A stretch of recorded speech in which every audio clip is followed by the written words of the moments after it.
You've been amassing more and more things, but those things don't bring you joy. Mm-hmm. Those things don't keep you happy. Mm-hmm. And so now the things have stopped coming in, and you can't keep distracted from what is not there. Mm-hmm. The deficit's been sitting here. It's like a slow drip, slow drip, slow drip. Year after year, it's a slow drip. And eventually we're going to have to deal with the fact that he don't like this. Mm. He don't do this. Mm. He don't want this. And guess what? You've just given him how many years, decades of your life.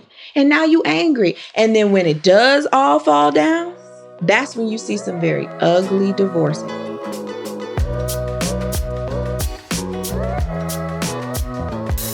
What's going on, y'all? We back for another episode. Of Romance and Real Estate, where we help you level up in life, love, and money. Yeah. Bring that mic up to you a little bit so we can get it together. Mm-hmm. Hey, before we start, man, we appreciate the support that you've been giving us, and make sure, once again, to tell a friend, man, to come check us out, and make sure to like, comment, and subscribe. Give us some feedback, man. If you want to talk about some things, also let us know in the chat or in the comments, and we'll be sure to check it out. But, you know, I wanted to talk to y'all about some of the things that I've done in the past. As far as like when it comes to impulsive buying. Yes. Okay. So, and in some case, you know, others call it buyer's remorse. Mm-hmm. Mm-hmm. All right. Mm-hmm. So, like, I don't tend to get buyer's remorse all the time, but sometimes you be like, man, I spent 19 bands on a rollie. You know what I mean? You would have been like, did I really need 22s? Right. When the bands came super clean, you be like, yeah, it don't really add no value to me in the bands. It almost devaluates the bands.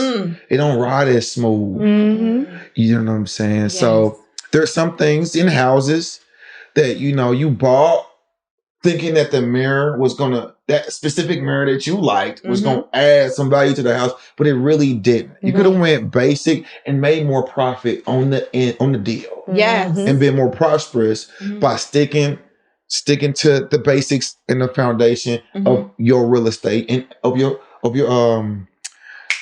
scope of work. Yes. Sticking to the scope of work. Yes. You know what I mean? Stick to it. And so let's talk about impulse purchases when it comes to relationships. Oh boy.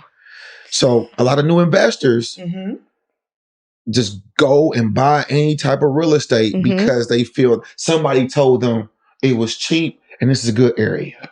And so, you know, I see it all the time. I got a guy that bought a property in Richmond in my mentorship, and I literally told him, use my agent. Natalie's my agent. I share my contacts with my mentees, especially the local ones, because you could apply them. Like, they could help you right here. That's right. And it's their backyard. And so the gentleman called Natalie for a free qualification of if he wanted to use her, and for him to get his questions out. The conversation went well by both parties. I followed up with both. And they went to high school together. So it was even better. They had a little relationship. Okay. Well, he comes back to class and I'm like, you know, let's talk about your wins this week. Yes. And he's like, man, I bought a property in Richmond. Now we like, let's clap it up. We all excited. I like the proactive. Just And so I was like, so what's the ARV? Because I'm going to support him in his what Natalie said the ARV was. Well, tell the people what's the ARV just in case they don't know. The after repair value of the property is one of the key elements or KPIs, key performance indicators that you need when assessing the value of a property and how much you're going to get lent from the bank, because the bank is going to give you so much money based on the after repair value of the property. And what the bank gives you is the a loan for the property and the repairs. So yes, I could get you the money for the repairs and the property where you don't have to come out of pocket in the future. But let's get back to it. That's why they call you the free rental property. There it is. Well, let's bring it back though. So my guy went out there and was like, man, there wasn't no sold comps in the area. I'm like, okay, so then what she tell you to do? Mhm. There's a different way to evaluate comps if you don't have nothing nearby that, or you could get kind of close. Therefore, you understand what you're getting into and what you're going to get back. Because the truth is, I tell people to be firm on their numbers when it comes to the ARV. Because you want to know, once you know your repairs, and you know what the ARV is, you want to know what you're going to get back at the end. When you go to work, you don't be like, well, I'm supposed to get like anywhere between 900 to 1100. No, you know, you're going to get 1,025 and 18 cents. That's right. Not 17, and 18. So I treat real estate in that fashion. Therefore, that whenever you're going through a deal, you know what to expect. Exactly. There is some contingencies where you put a 5 to 10% contingencies because things do pop up. But we've prepared ourselves for that by doing our early numbers and understanding that. So Mass, and being firm. my guy Mass went out there and then basically stated that he didn't use Natalie to get the deal. Okay. I felt like that's where you were going with this. I did. And so I called Natalie after class, like, what you done to him? Right. He didn't use you. She's like, no, we had a great conversation. He called me last week, though, and I didn't pick up. I said, were you calling back? No, because we talked for an hour, and he go use a different agent. And so I had to go back to Mass and say, hey, can we talk about this? And can we talk about it with class? He's like, and then I was like, their agent's job is to educate you. They get paid by you leveraging them to get the property. And long story short, he understood it. I was like, so did you call Natalie back? He's like, yeah. I was like, you didn't get a quick response because you got to call your agent that you purchased with. And so I was just like, man, real estate's about relationships. Yes, so we got to leverage them properly and nurture them properly. But I want you to learn, and I want the class to learn from how you went about it. This is what he said to me. He's like, man, Richmond's an hour and a half away. Still give her the ability to tell you, no, I'm not going to go do a deal that far. Right. But I was like, depending on her situation, she could have told you yes, but you never asked. You assumed. Right. But he got excited and pulled the trigger. He couldn't give me accurate comps. So I said, I'm going to need you to give us accurate comps by the next class. Therefore, that we could start to work the deal backwards and understand what we got to do. So. Did he bring the comp? He did. Okay. But they were very, very far. And so I taught him how to look at different things and my boy understand the price per square footage of renovated homes. Because when you don't have a comp now, you have to understand what the price per square footage is of a renovated home in the area. Therefore, now, for example, if the price per square footage was $150, if you have a property that is distressed, but it's 1,000 square feet, you would take the 1,000 square feet times 150, and that would give you an ARV of $150,000. If the bank's giving you, let's say, 75% of that ARV, let's say it's $115,000. The bank is going to give you $150,000 for the purchase and the repairs of the property. Right. Well, he bought it out cash for $18,000. So he didn't realize that the ARV was only going to get him to like 120. For a whole rehab of the property it might cost him 100, unfortunately. And so the impulse and the excitement without doing his due diligence and sticking to the formula, unfortunately, I think it's going to cost him, or he's going to have to figure out how to exit out of it and take a small L versus a big L. Right. Woo! Boy.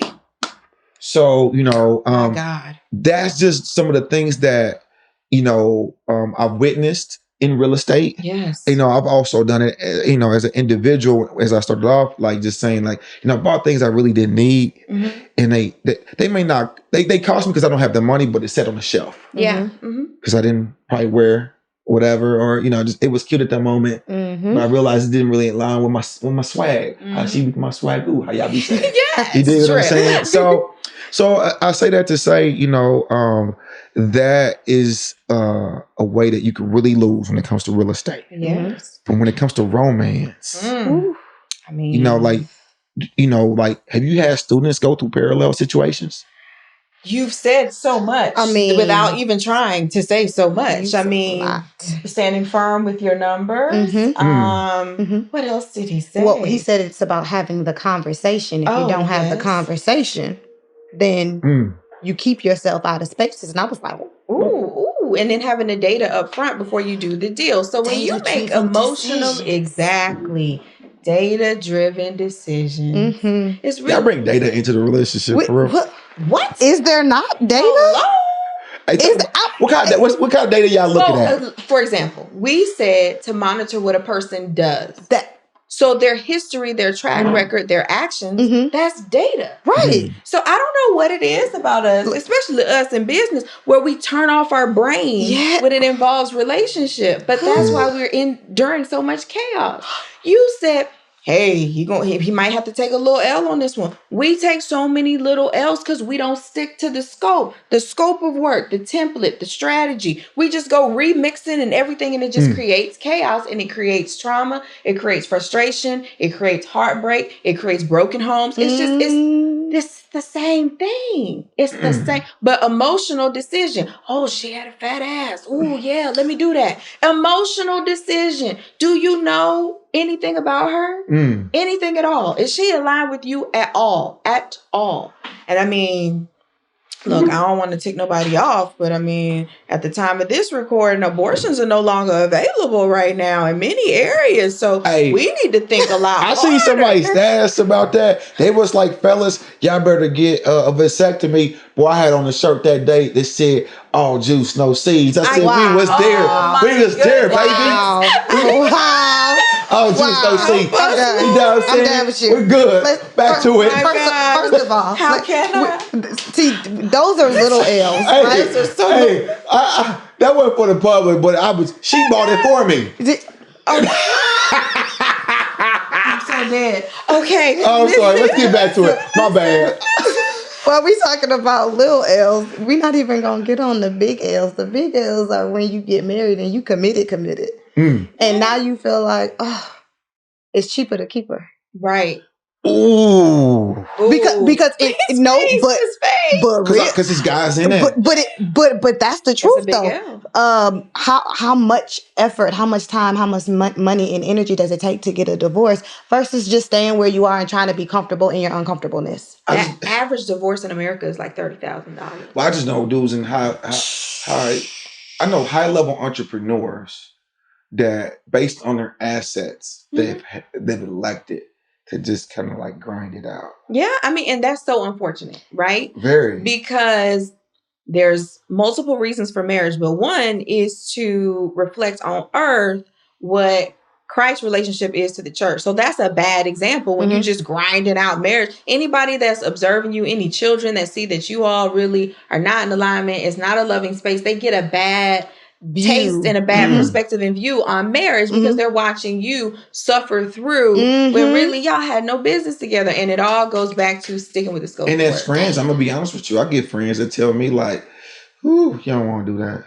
Because they're grinding it out. Well, you don't want to do what they did. Not at all. Of course. Take their advice at face value. Don't do You're that. absolutely right. Do not. We do not want to repeat what you have already done. No need. We do not want that lookalike audience. No. Thank you. She said we don't want the lookalike audience. For those who don't know, she's basically stating that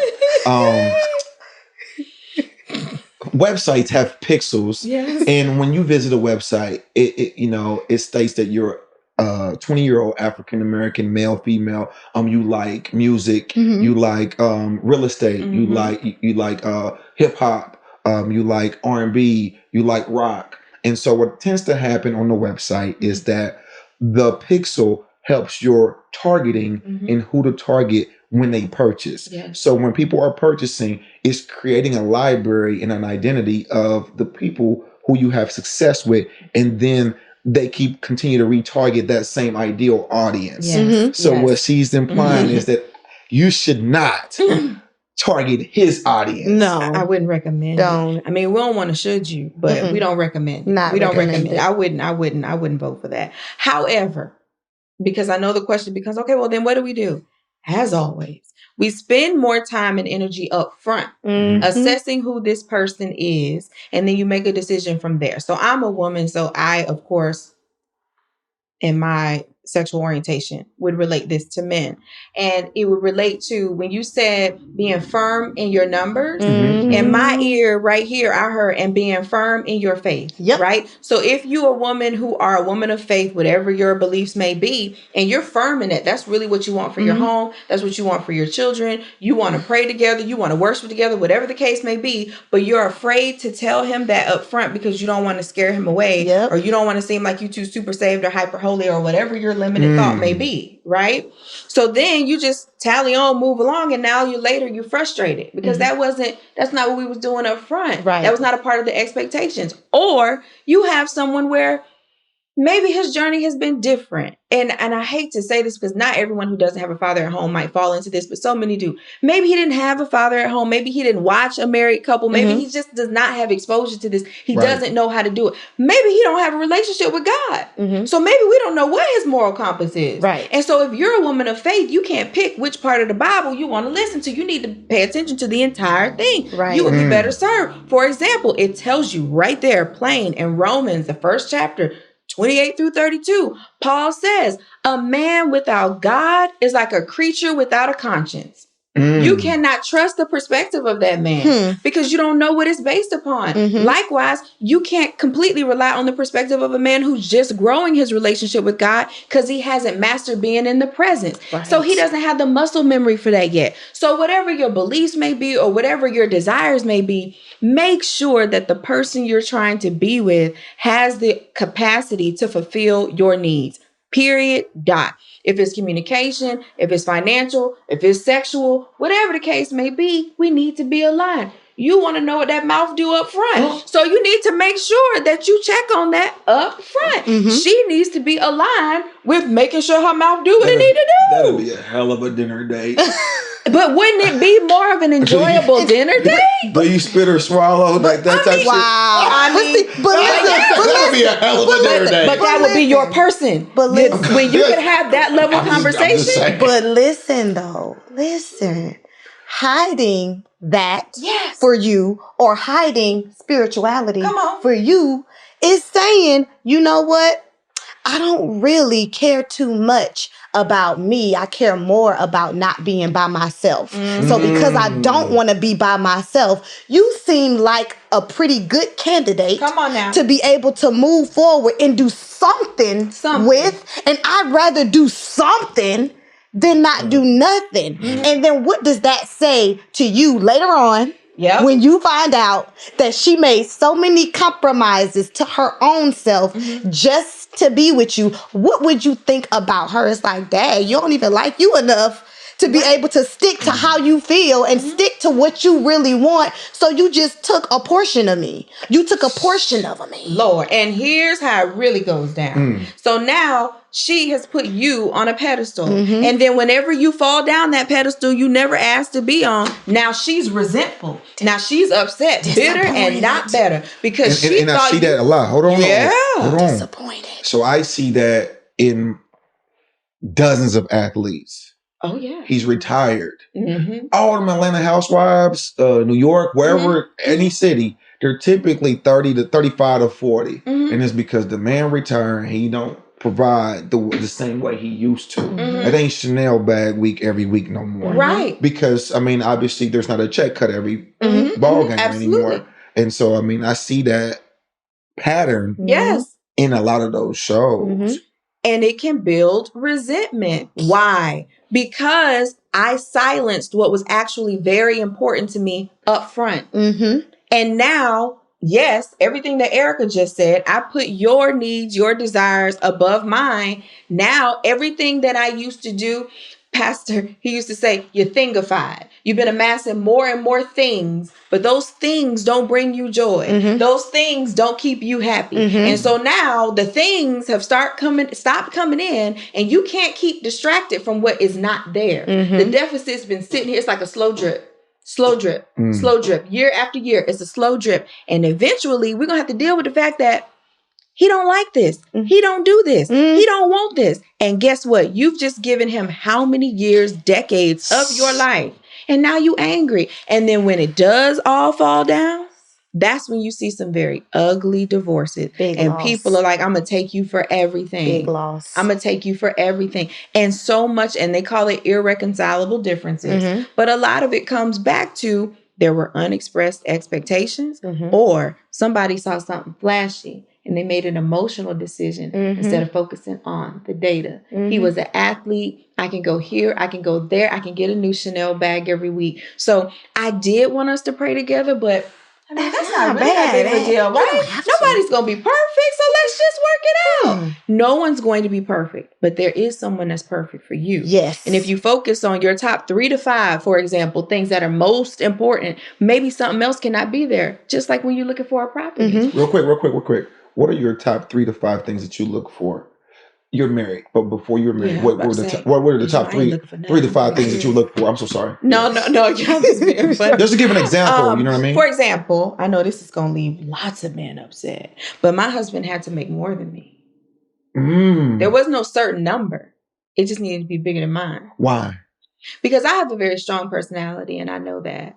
And it was important to me that he literally, in almost every way, be ahead of me. So like my husband is years older than me, not many years, but I'm just saying he's not my age. He earned more than me. He was just stronger than me in many different areas. So whereas men that were my age, admittedly, some say were intimidated or didn't like how ambitious I was. Maybe I was too independent or boss chickish or pageant womanish, whatever the case may be. He thought it was great. He thought it was ambitious. He thought it was cute because he was not in any way insecure by what I had going on. So I said, I don't even want to go through all of that. I make what I make. And maybe for the people in this environment, maybe that don't work with y'all. But there's a whole other sea of people over here who out-earn me. That I feel like the person I came from, if they're a little bit older than me, is going to also be a little bit further than me. So that's just what I wanted for me. He happened to have that. I also wanted a God-fearing man. Some people say a godly man, whatever. I needed a man who feared God so that if something happened and he was trying to decide if he was going to cheat on me, his feelings toward me weren't the only reason he didn't do it. Right. Right? Because sometimes you can talk yourself into cheating on your person. If it's just them. I mean, you're going to apologize and buy a purse or something. Maybe we can make it happen. Take a trip. Maybe I'm sorry, right? But when you know you're talking to God, you can't hide. Like, you can't lie. And so that was important to me, right? What else? You said like 3 to 5. I wanted to be with someone who wanted kids, who did not have any already. You told me that before. She did. Oh, you did. I wanted that. I have been with people who had children before.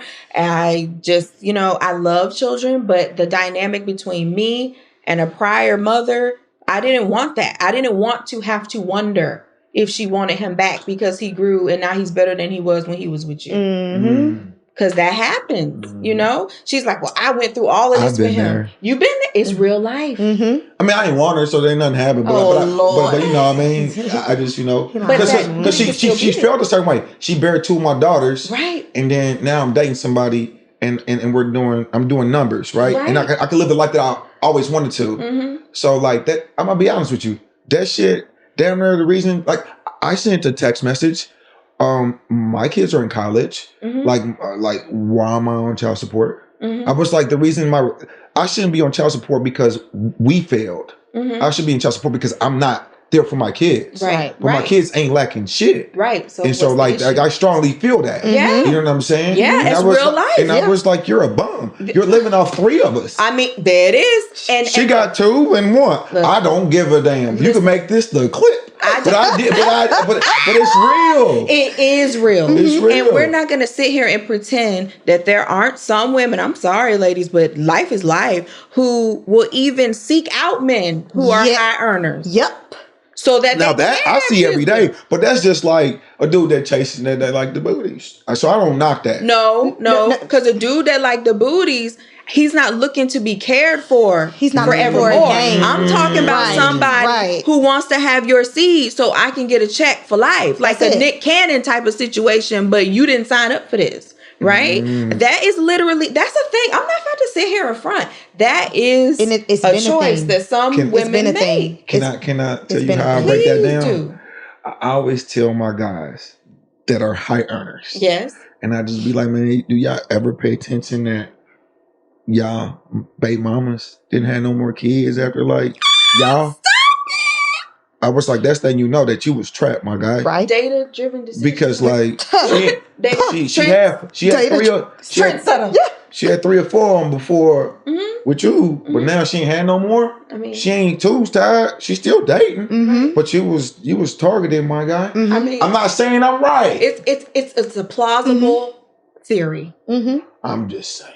It's my opinion, however you take it. Plausible theory. As a matter of fact, after our first episode, a gentleman on my page was like, make sure you tell the guys that are athletes this about needing to look and pre-qualify the women. And we work with women, so of course we speak about men, but it absolutely works for men. You need to pre-qualify the woman. And when we say pre-qualify, it's because we've referenced this before, but there's a pre-qualification period and then there's a qualification period. Right. You don't just stop at the pre, right? But you need to make sure, but when we're just making emotionally driven decisions, or we're just looking at the physical, or hey, we can text and have a conversation, I ain't tired of you yet, so let's just keep going, then you will fall into this and be trapped. Because you are sexually compatible with so many more people than you are relationally compatible with. So she probably had a lot of sex tricks she could do.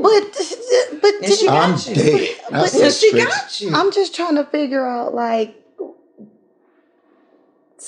when you have sex, there is a possibility that the woman can become pregnant. Right. Unprotected, right? Yes. Condoms burst all the time. And then some people poke holes. Okay, so let's be clear. So you be trying to think that you fellas, real safe. quick, man, take something from me, the relationship guy. You don't take no condoms from no woman, bro. No condoms from no woman. You bring your own to the table. Okay, and then condoms still break. And yes. There's a possibility that this woman can become pregnant. No doubt. Why would we put ourselves in a position to be tethered to somebody forever for a moment? That's that impulsive purchase. There it is. Emotionally driven decision. So this is what we tell our clients, right? Yeah. When we talk about upfront and early, and we talk about, hey, you need to have these discussions at the beginning, that's not just so that you can take them through the pre-qualifiers. It's so that you can chase them. They're like, well, he might leave. Good. We want him to leave. Good. You want her to leave. Because if she's not there for you and just you, and it's more about the things that you can do, and then the things that you have, and then the potential that you have, then you don't want her around, especially when you like, right. She might be. You want her to flee. Yes. You want her to leave, because that helps you save your time, your energy, and your effort. And then you don't really have serious emotions attached to her. So leaving is not an issue right now. It's when you get attached to a person that makes the leaving hard. And that's when we start taking losses. Why don't I just take this is not even an L. Why don't I just take this left turn instead of this right and go about my business? Because I'm going to be as happy as I was now versus when I met you. It doesn't matter. Outside of sex, what do you see some of your clients stay like attached to? Attention. The attention that the man or female is given. That's right. Yes. Attention. They could know that this is not the man that I would really want to be with, but he pays me attention. He calls me, we can talk, he's let me meet his family, whatever the case may be. He's here, he's available. He's here. That's it. He's here. When we say like he's present, a person can be physically present and not emotionally present. So then now he's present. Like your car break down, he come get you off the side of the road, but then you having a bad day at work and you can't talk to him. Right. So, but he's here. So say that one more time. Yeah. He's physically there, but he's not emotionally. He's not emotionally present. It's no different than if a man comes home, but his brain is still at the office. Hey, write that down, Mike. I need that. Yes, okay. And his woman is talking to him, and she's saying all about the day, but he hears her, but he's not listening. He's on his phone, still trying to resolve the issue that was back at the office. I've been that guy, physically sitting and there. I've had to work on I don't bring the computer. Being present. I don't bring the computer to the room at the like 6 o'clock no more. Being present. Okay. But some ladies will settle for a man that's at least physically there. That's it. Even if he's not emotionally present. I got a man at home. I got a man at home. Do you?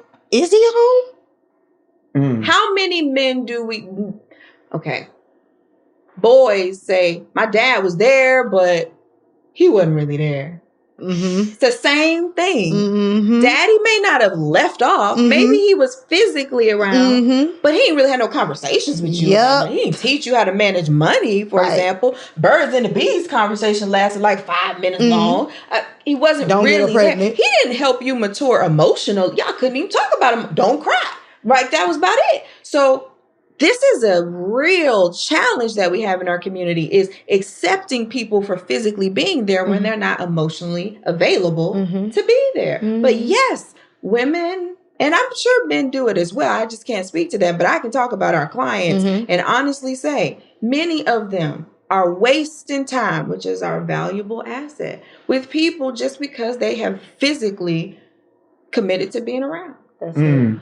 So, all right. What other things have you seen or heard? Just kind of like, when you're coaching, what have you seen cause other women to impulsively purchase? Being lonely. But all right, a woman, I could see older women going through that. Why not? Young women too? Why not younger women? 20s? Why not? I'm just not, I don't have too many 20-year-old friends. That's why. I'm sorry. Or I got one. Being with a married man. And being lonely? Yeah, because I'm lonely in my 20s. And I want to be with somebody who pays attention to me. And he's going to leave her.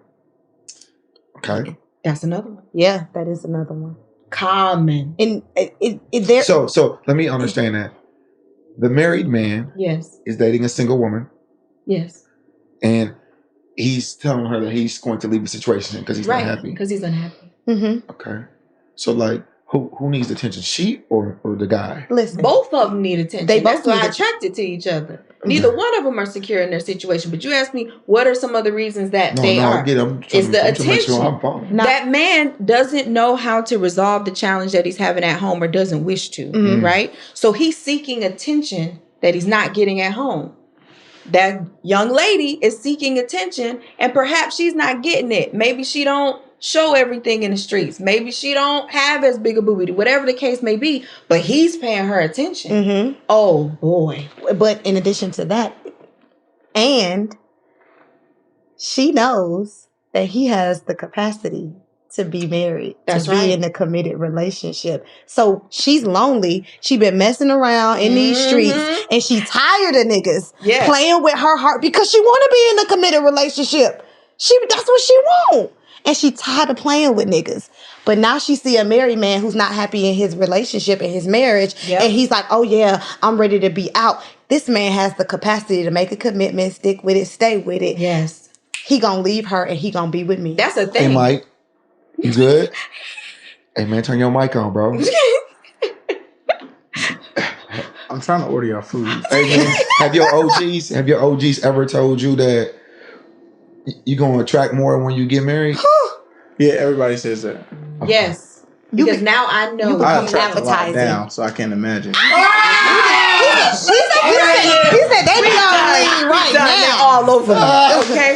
Hey. He's like, let's be clear. Hey, you wild, bro. Turn your mic on. Yeah, I've been go back to But that's the target. That's the target. Some women only go for married men. Absolutely.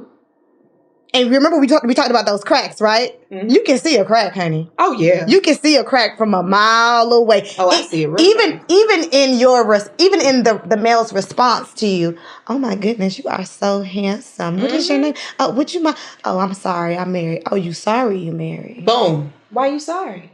She don't know how to make you happy. See, remember when we used to talk about guardrails and it seemed like I was being so conservative? It's because I understand. Oh, I wasn't trying. I don't know. No. I'm just for the people. Right. I understand. You leave the window cracked. It's like a serial killer. That's all I needed. That's all I needed. Because I'm unhappy. Boys be Freddy Cougaring. Those on the prowl, they looking. They listening. They ear hustling on your conversations with your coworkers because again, remember we talked about the mindset is different. So then when you have the mindset of a kept man, meaning my wife keeps me very well, there's just certain conversations that I'm not going to indulge in because it's beneath me, because my wife, that's a conversation for me and my wife. There's certain things I'm going to excuse myself from, not just because I'm uptight. I don't have a need for it from any outside I got sources. a question that's so random. Okay. I'm hearing y'all right. Do you believe that when one partner cheats, man or female, it can be rekindled? Yes. Mhm. Absolutely. Okay. I just didn't know. If it's not habitual. Okay, so elaborate. Like if you keep cheating. Right. Like if everybody is going to do something, right? You might overspend, you might commit adultery. It's something, right? None of it is, I'm not excusing any of it. I'm just recognizing that none of us are perfect, right? So if you fell into temptation, something happened, we worked through it, we communicated about it, we figured out what you weren't getting, that was the reason that you felt you needed to go seek this from somebody else. It may not be sexual. You may not have been feeling hurt. It may have been financial stress. It could have been grief. A lot of different things are the reason that people cheat. However, if this is something like you continuously cheat, like I forgave you, I'm here, and you still cheating. You brought diseases back to me, and you still cheating. You've had children on me, and you still cheating. This person doesn't respect you. It's time for you to respect yourself enough to go. Now, let's be clear. Let's be very clear. He didn't just start not respecting you. Right. Okay. So when we talk about data-driven decisions, we say data-driven decisions. I call them stats. What that nigga stats looking like? Okay. What is his stats looking like? If he is inconsistent. I'm an All-American, by the way. Just Mike want to brag. You know what I'm saying? First team. Listen. Offense and defense. Yes. I'm telling you.